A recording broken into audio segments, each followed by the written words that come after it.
Junior Master, Guru Maspos kana hauya Shafurika Kunorira ndagara ndinogura Singori nharo pati vanozviziva Ndotanga kubiga Franki Boss era pamwe na chikati Handina pressure ini Handina ini zvinondinetsa ini Handina pressure mbene kuti seko vachida kundipusha ini Handina pressure ini Handina ini zvinondinetsa ini Handina pressure mbene kuti seko vachida kundipusha Amuna kupenga imi amuna udziya Makutozviona sekuti munopedza Idzo ngoma dzedu dzatonzwa nekunyombwa Ungava munyama kana uchijambwa Ingawani inini ndinotopugama munonyepera kutida Kana mationa tikafuratira motanga kutinyeya apa muchitichera Handina pressure ini Handina ini zvinondinetsa ini Handina pressure mbene kuti seko vachida kundipusha ini Handina pressure ini Handina ini zvinondinetsa ini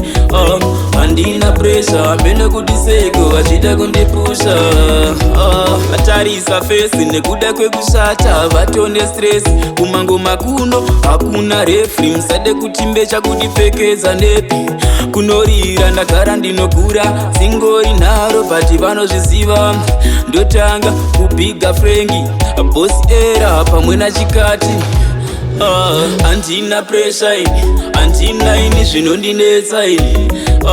Handina pressure mbene kuti seko vachida kundipusha ini Handina pressure ini Handina ini zvinondinetsa ini Handina pressure mbene kuti seko vachida kundipusha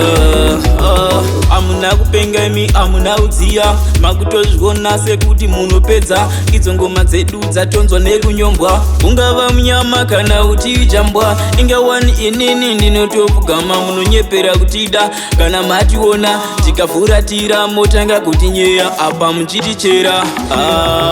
Handina pressure ini Handina ini zvinondinetsa ini